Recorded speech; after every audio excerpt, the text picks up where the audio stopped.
For my case study, I chose a student in a 6th grade classroom. Her name was Kiera. She has a specific learning disability with struggles in reading and math comprehension. She is 12 years old. Some of Kiera's academic and behavioral history I discovered through conversations with her and conversations with her special ed teacher as well as her general education teacher. Her general education teacher stated that Kiera is very kind and wants to do well. Sometimes she just needs some help to get there. She has a deep compassion for others and she truly cares for everyone she meets. Some of Kiera's weaknesses include struggling with self-confidence. Kiera has a struggle with being proud of herself and accepting herself for who she is and seeing the greatness in who she is. Another weakness of hers is she's always seeking for approval. This could also be seen as a strength, but depending on whose approval she is seeking, it can be a struggle for her. If she's seeking the approval of her peers and maybe it's not the best peers to be seeking the approval from, it's going to give her a struggle. She has an internal battle with what to do and how to go about the situation. Some of the observations I did, my settings included the general education room, the PE class, and the resource room. As stated earlier, Kiera is in the special education program at our school. She takes classes in the general education setting, but then she has the opportunity to go to the resource room for extra time on assessments or for small group for reading and math. For my first observation, I did it in the general education room. We had a presentation day. Our school is very big into the leader in me. And Kiera was in a group where they presented one of the 7 habits of leader in me. Kiera worked very hard in the past week trying to make sure she was working well with her group and she was personifying the ideals of being a leader. For the presentation, she was very nervous at first. You could see it when she was speaking, but as she got along with it and as her partners were talking, she got a lot more comfortable and she was much more poised and you could just see the confidence coming from her. My second observation was in the resource room for math with our special education Miss Kelly. Kiera was struggling with the review, so we pulled for a small group. She worked on completing her Chapter 7 review by graphing inequalities. So for this, we decided to get out small whiteboards and have them work personally with their own whiteboard instead of just us doing it on the board. We wanted the students to have a hands-on opportunity to work through these problems. Kiera was struggling with the abstract idea of an inequality at first, but as soon as she was able to see it on a number line and graph it herself and see the difference of where this number falls compared to this number on that number line, it was much easier for her to make that connection. And for my final observation, I did it in the PE classroom with Coach Mo. Kiera loves PE. It's at the end of the day, so it's a great joy for the students. They get back from lunch and they go to science, and then right after that they go to PE and they're done for the day. Kiera is very active and she has a love and passion for basketball. So on the days that she goes to PE, she gets to play basketball, you can just see she's lighting up. Coach Mo says that she is a great athlete. She works well with her teammates and she's very good at the sport. So this is something that definitely helps boost her. She does not get to play in a Little League team or anything like that, but in the time that she does play at school, she definitely shines. Some of Kiera's social strengths and challenges. As stated earlier, she struggles with self-confidence and self-acceptance. So for this, I gave this chart to every student in the class.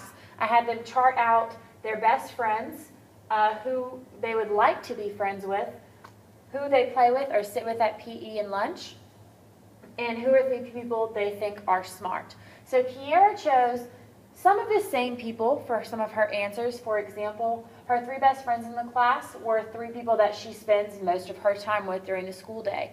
And the 3 people she put for sitting with at PE or lunch are people that are also in the friend group from her 3 best friends. She just couldn't put 6 best friends.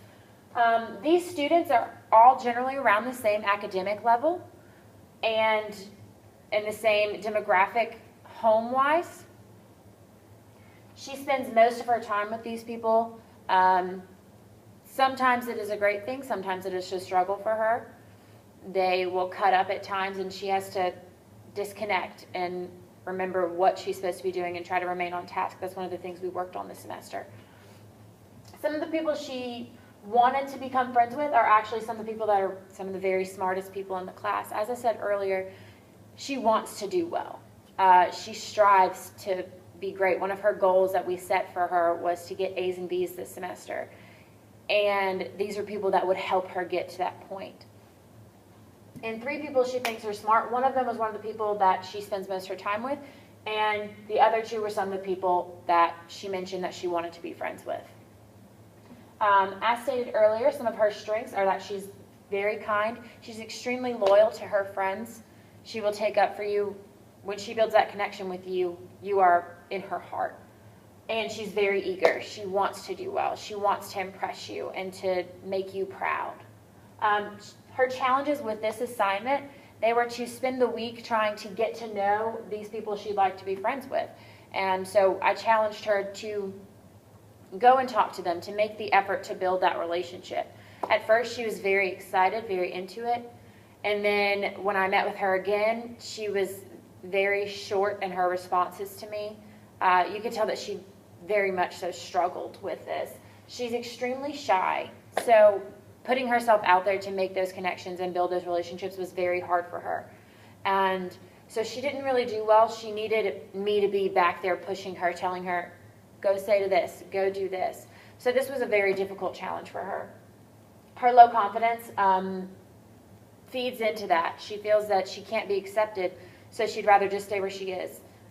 And her low self-motivation. Kiara wants to do well, but it's not really for herself. It's more so for other people. So until she builds that intrinsic motivation, it's going to be very difficult for her to do these things.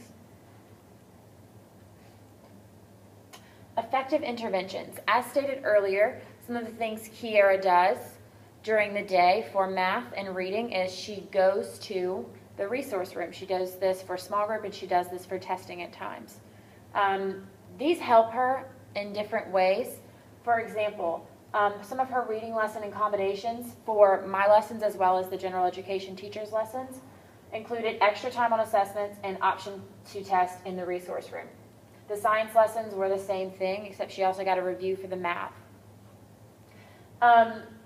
For these interventions, they work well for Kiara because she gets the opportunity to separate herself from the rest of the classroom. She's not worried about if she's not finishing at the same time as others or people noticing that she's struggling. And she gets that opportunity to say, excuse me, I need some help without feeling embarrassed or discouraged. Reflection on interventions. For my own intervention that I worked on with Kiara, it was extremely successful. I'm going to go to that slide. My special intervention. Shortly after meeting with Kiara and after meeting with Ms. Riley, the general education teacher, as well as Ms. Kelly, the special education teacher, I decided that Kiara and I would meet weekly and create goals for her. We started off, I wanted to get to know her a little better, and I asked her what are some of her goals, some of her desires for this school year and for our time together. And she mentioned to me that she really wanted to get all A's and B's. That was the top of her list. And so what we did was work on reaching that long-term goal by meeting short-term goals. So every week on Fridays, we would meet and we'd make a goal sheet. The first Friday we met, we made a goal sheet. We pulled her progress report from this past semester. They usually get progress reports every other week. I pulled her progress report and we noticed which grades were lacking, which ones needed to be brought up. She had some A's, she had some B's, and she had about two D's and C's. So we focused on those subjects and we talked about those subjects. I asked her, what are you struggling with? What can we do to help you get to this level so we can reach our goal of A's and B's at the end of the semester?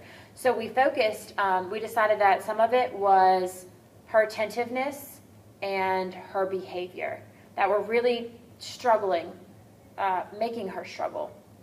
So we decided to implement this goal sheet. We'd have behavior, we would have AR, because AR is something that goes into their reading, and their actual Behavior cards. Every week, students got a new blank index card. This index card was to hold them accountable for their behavior for the week. It included homework assignments. If you didn't do a homework assignment, you got a signature.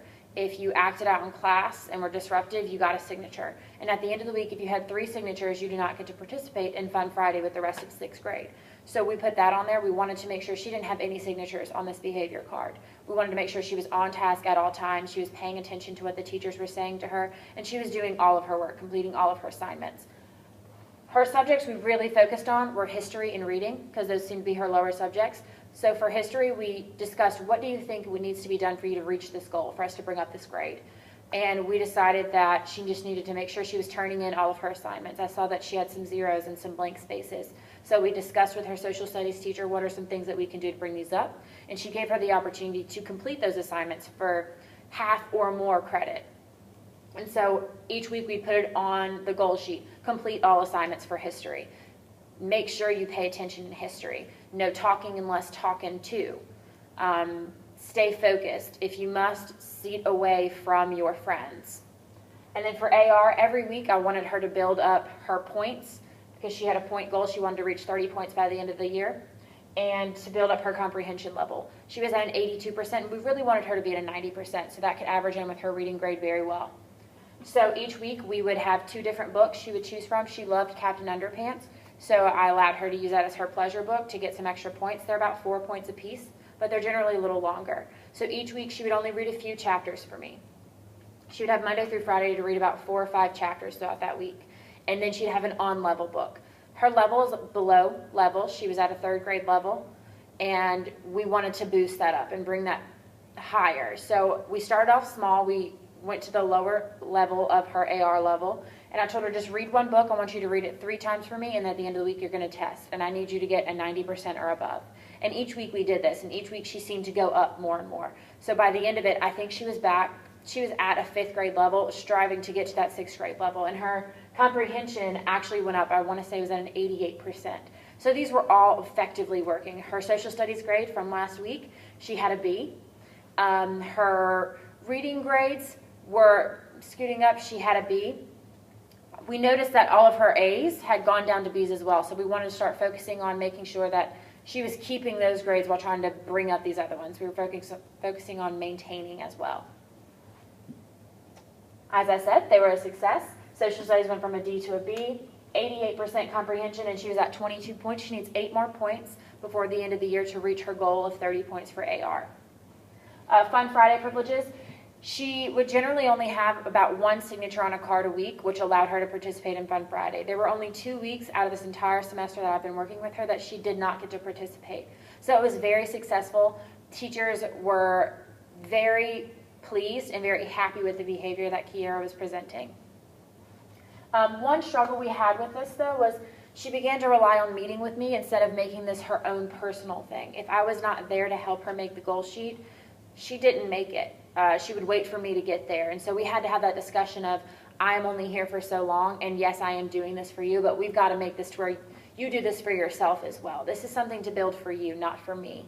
And so I had a discussion with her general education teacher about if and when I do leave, please just try to meet with Kiera maybe once a week and ask her, how are your goals doing? So kind of just holding her accountable for making these goals and meeting her goals. I wanted her to build that self-intrinsic motivation instead of trying to just please others. I wanted her to please herself, boost her own confidence. Some things I learned from this activity. I learned that consistency is a key. You must always follow through and be persistent. Like I said, Kiera really focused on pleasing others and finding her acceptance for herself through others' acceptance for her. So by me just always making sure that I was there and pushing her and building her up, it kind of helped her to see that she is great and she doesn't need someone to tell her she's great. Dedication is necessary. Like I said, you need to be there. These students, sometimes you're the only person they have. And so by you just building that relationship with them and letting them know that I'm here and I care, that really helps them, showing them that you're dedicated to them, so then they start to dedicate themselves as well. Positivity is always possible. There are a lot of things that go on in a school and in a classroom